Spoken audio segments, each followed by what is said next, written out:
Welcome back to the channel. Today we're going to learn a Scottish bagpiping tune called Pressed for Time. This was written by the late, great Gordon Duncan. In this version that we're going to do, you may be familiar with it from the playing of Wee Banjo 3.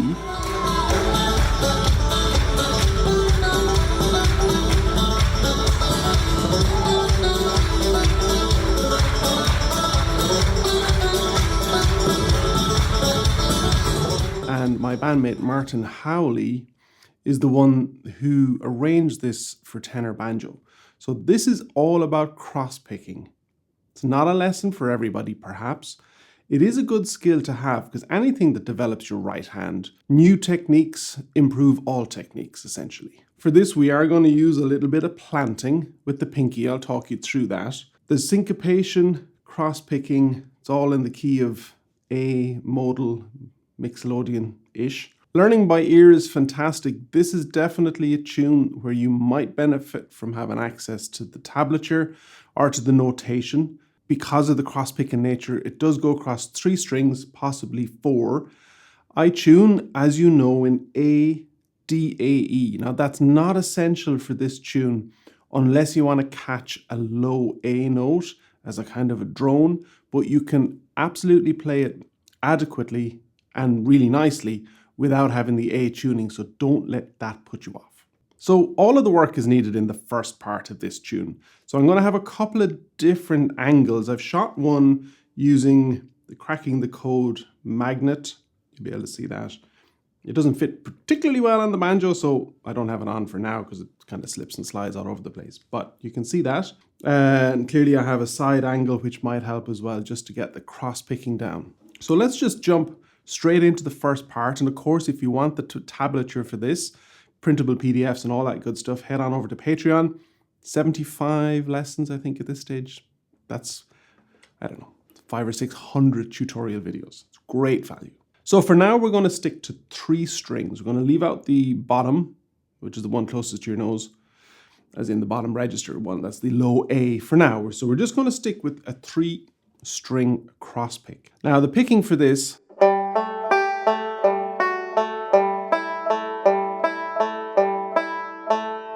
there's a lot of down, up, up, down, up, up, down, up, up.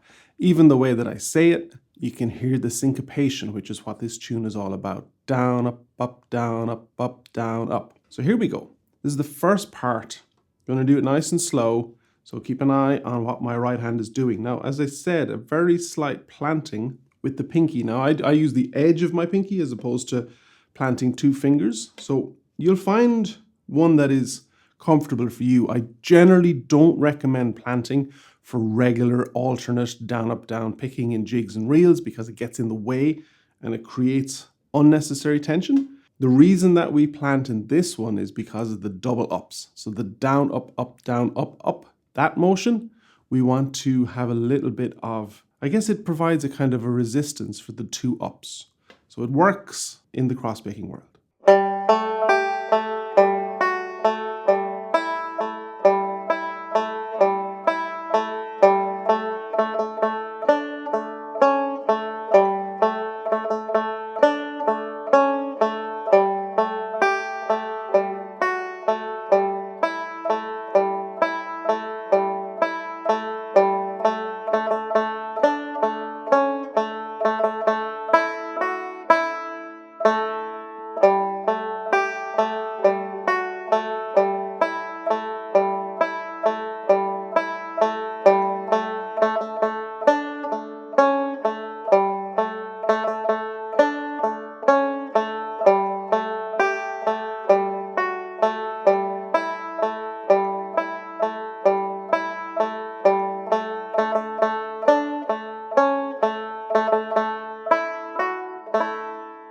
Okay, so notation-wise, it's straightforward. There's not a lot happening with the left hand. This is all about the cross-picking and the syncopation. Now, when I went to learn this tune, Martin had figured out how to do the cross-picking, and then he could do it at blazingly fast speeds. So for the first couple of years that we played it, I was kind of faking it.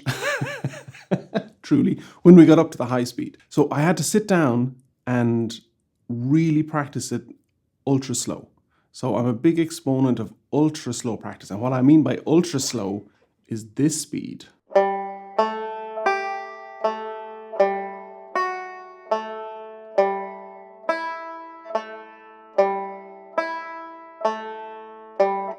So what's the purpose of that? The cross picking for me, the down, up, down, up, was a brand new pattern. My hand didn't naturally do it. So in order to train the neurocircuitry in the brain to do something brand new, a fast way of doing it is to play it really slowly. So by playing it incredibly mindfully, one note at a time with real focus on what my hand is doing, actually expedites the process of creating those new neural circuits in your brain. Whereas fluffing at it and messing it and kind of half practicing it at half speed but not really slowly, that can make the process a lot longer. And I spent quite a while doing that, getting frustrated. Why can't I do it as fast? I did sit down, took my own advice, because I've been espousing it for quite a while, to do ultra slow practice. And I was even impressed with the results that I got. Now, it took a couple of hours over a few days of that really, really slow practice, and then built it up piece by piece, and the speed came. And I can do it quite quickly now. Maybe not 150 BPM just at the minute, but close enough, fast enough. So I'm going to do it really slowly again. This time I'm going to incorporate the low A note. Now, for those that tune A, D, A, E, you'll understand this. If you're new to that idea, it's just tuning your G string up one note to A. And because this tune is housed around A, having the low A, it's just an addition. It's an embellishment. It's not essential. But here's what it sounds like slowly.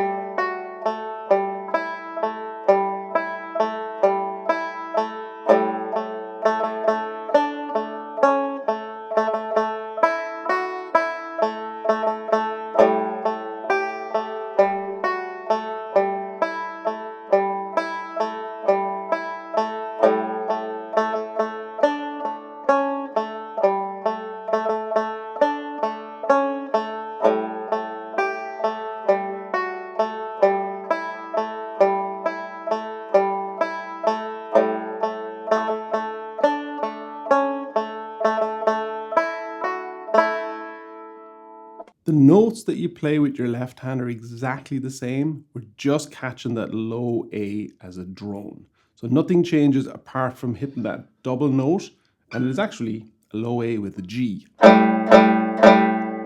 which is kind of cool.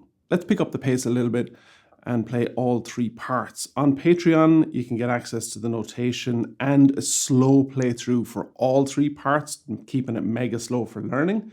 But here we go. So adding in some ornamentation and triplets, particularly in the second and third halves.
So there's plenty of triplets. There's nothing hugely complicated about the second or the third part. And really this comes down to then the drone, low A, some slides, some little pull-offs and stuff that just add a little bit more flavor. So here we go, a little bit more pace.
On Patreon, I'm going to have a couple of play-along tracks with some very groovy bodhrán just to really sink into that beat, and hopefully some guitar and stuff as well. But here's one last version of the tune, going to up the pace a little bit more, and we'll just see what happens. I know when we did this with Wee Banjo 3, there was all sorts of tremolo and things. I'm not sure if they work quite as well sitting in my studio on my own. But we'll see. Here we go, Pressed for Time by the late, great Gordon Duncan, arranged by my great friend Martin Howley, and then embellished by me. Let's see what happens.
All right, made it to the end. A couple of little things happening in there. That's fast, I get it.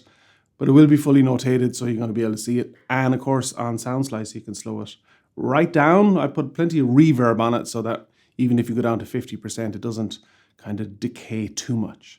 So there's a tutorial, short and sweet, I think, for Pressed for Time. Brilliant tune. Definitely a challenge. You know, new tuning, new cross picking, all the rest of it. Anyway, if you enjoy these lessons, let me know. Drop me a comment and hit the like and subscribe button. And if you want access to everything, full access to all of the lessons so far, head on over to Patreon. Enda Scahill Banjo. There's a ton of stuff there.